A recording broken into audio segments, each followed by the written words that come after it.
Hi, this is Carole Conlon, again with Dowsing tip number 8.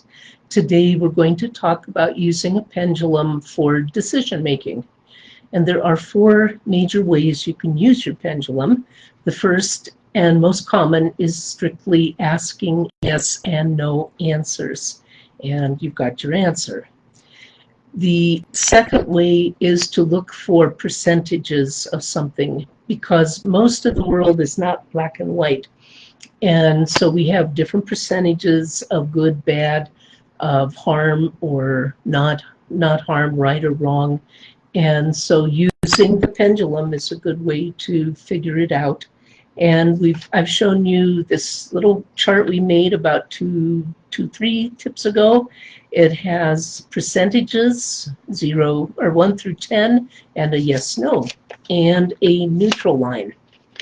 And so it can be as simple as that for your setup. Now, when you're asking for percentages, you can, use it like for whether you're compatible with certain foods, with people, with places, any of those, and find out, using the percentages, I ask what percent is this good for me, what percent harm, and that will guide me in my choices. And it increases that INI with your environment, the synchronicity with the environment. A third way to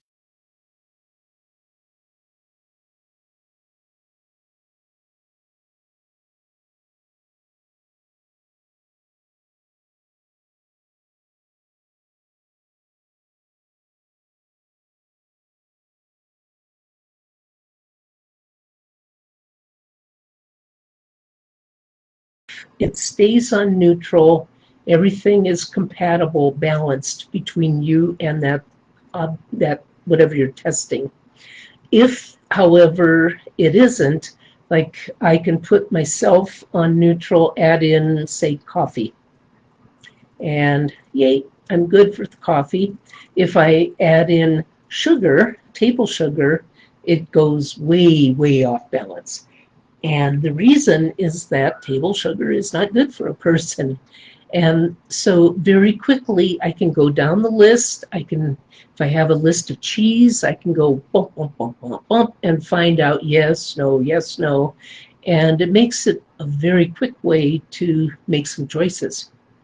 And then the fourth way to make a decision is using something like this chart of archetypes that are on the life weaving chart, one of them. And the archetypes are like universal job descriptions for people. And we can take it and see the core of how a person looks at you, which can be very helpful. For example, if you're going to choose a dentist or a lawyer, what happens if you test and as a person they see you as a victim or as a damsel already before you've even called them? That's not good. I ask, how do they see their clients? Good or bad, neutral or bad. If I see somebody seeing myself as a victim, especially maybe they're a car repairman, I'm not going to choose them. I want somebody who's at least neutral to start with. Later they can say, yeah, you're a damsel, you didn't know what to do. But at first, I don't want to just go in and be the victim to those that are. So that's something important to know. Let's see, going back a little bit on using pendulum to make choices. If I want to take a class, in the old days where we usually traveled somewhere to take the class, before I even decided to go, I would use my pendulum to check, is there karma between me and the instructor or any of the other attendees? Because that takes some of the joy out of it.